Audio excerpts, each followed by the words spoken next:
रहा है पनौती, क्या समझते हैं आप इससे? कि पनौती क्या होती है कि जब किसी को वजह से हाँ कोई काम बार बार बिगड़ता है हाँ तो लोग उसे पनौती कहते हैं। और हमारे देश के प्रधानमंत्री जहाँ जाते हैं हाँ। वो काम बिगड़ जाता है तो लोगों ने उनका नाम पनौती रख दिया। मैच का आप आरोप लगा रहे हैं उन पे कि वो मैच में गए इसलिए ये सब हुआ। राहुल गांधी तक बोल रहे हैं कि भैया पनौती ने हरवा दिया, लड़के देखिए, उदास हो भारत गए। का मीडिया जिसे आप सरकारी मीडिया भी कह सकते हैं, हाँ, दलाल मीडिया भी कह सकते हैं। लोकतंत्र का चौथा स्तंभ है। ये चौथा स्तंभ था, अच्छा। वो स्तंभ टूट चुका। हम्म। तो वो जब राहुल गांधी को पप्पू कहते थे हाँ बीजेपी वाले, हाँ। तो ये मीडिया उसको चलाता था, बहुत बड़े उससे बहस करता था। जब उसकी माँ के बारे में भी बहुत शब्द बोले, 50 करोड़ की गर्लफ्रेंड है, जर्सी गाय का बेटा है, इस तरह के बोले तो मीडिया उसे चलाता था। हाँ। तो राहुल गांधी प्रधानमंत्री थोड़े ना और है। जब राहुल गांधी ने एक शब्द कहा पनौती, हाँ। तो आज आलोचना वही अरे मीडिया तो राहुल आलोचना गांधी प्रधानमंत्री थोड़े ना है, अच्छा, तो मीडिया चला सकती है। प्रधानमंत्री को आप अच्छा, पनौती बताओगे? देश के प्रधानमंत्री को किसने अधिकार दिया कि वो दूसरे आदमी को, एक महिला को जो है 100 करोड़ की गर्लफ्रेंड कह दे या किसी को जर्सी गाय का बेटा कह दे? ये किसने उसे अधिकार दिया? ये भारत के प्रधानमंत्री की भाषा होती है। अगर मैं किसी के बारे में गलत बोलूंगा तो जनता मेरे बारे में जरूर गलत बोलेगी। ये सम्मान नहीं खोना चाहिए प्रधानमंत्री की गरिमा।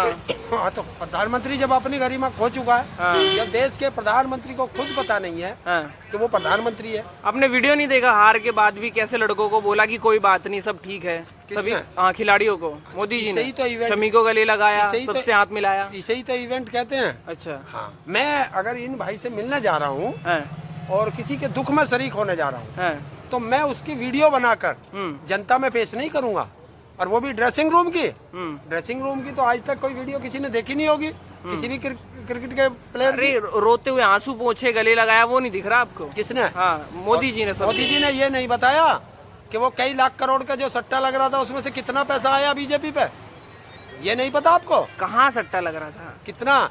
हिंदुस्तान पर सबसे ज्यादा, आज तक के इतिहास में सबसे बड़ा सट्टा लगा हुआ था। अरे वो तो आवाजाही और इन सबसे पैसा कमाया ना, वो जो करोड़ों का जो पैसा कमाया है।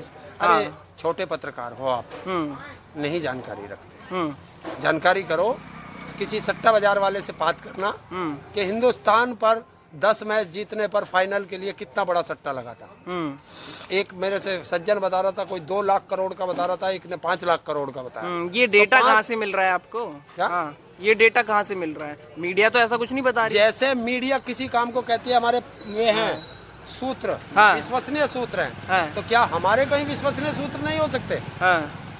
सुधीर चौधरी ने बोला है कि भाई आरक्षण की वजह से ये सब दिक्कतें हो रही हैं, थोड़े और अच्छे खिलाड़ी होते, सूर्या ना खेलते, ये सब चीजें, तो अब यहाँ पे जातवाद के खिलाड़ी खेलते हैं, इसलिए अच्छे खिलाड़ी को मौका नहीं मिल रहा। आ गए उल्टे। आ गए। इसे कहते हैं जब गधे की लात पड़ती है तो ऐसे ही बोलते हैं। अच्छा। ये वो गधा है, 100 करोड़ का तिहाड़ी मजदूर, जो 100 करोड़ की रिश्वत लेकर के 21 दिन जेल में रहकर है, तिहाड़ जेल में है। और ये आरक्षण पे बोलता है। छाछ बोले सो बोले, जो छलनी बोले जिसमें 72 छेद। बढ़िया, मतलब उन्होंने सही बोला है ना, अगर आरक्षण नहीं रहेगा किसी भी चीज में, मतलब तो ठीक रहेगा ना सारा सिस्टम। तो भारतीय टीम में तो आरक्षण नहीं था, फिर भारतीय टीम कैसे हार गई? अरे नंबर 1 भी तो है वो, एक मैच ही तो हारी है। क्या? एक मैच हारी? श्रीलंका की टीम में कौन सा आरक्षण है? ऑस्ट्रेलिया की टीम में कौन सा आरक्षण है? बताओ ना। अरे साउथ अफ्रीका में तो है। एक साउथ अफ्रीका को, एक को पकड़ते हो तुम, हम 10 को पकड़ते हैं। ऑल ओवर क्या है ना, आरक्षण नहीं होना चाहिए उनका। किसका?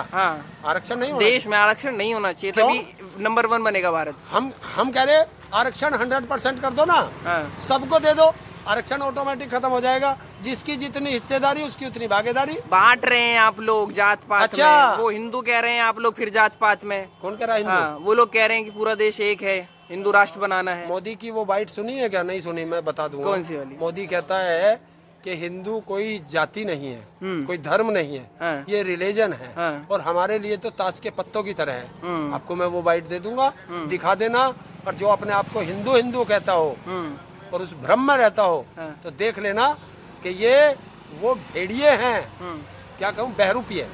वो बहरूपिये हैं जो रोज रंग बदल के अगले दिन दूसरे भेष में आते हैं। जब 2014 में ये प्रधानमंत्री पद का दावेदार थे नरेंद्र मोदी, तो सबसे पहले छाती में हाथ मार के कहते थे मैं पिछड़ा हूँ, और हमने तब भी कहा था ये फर्जी पिछड़ा है।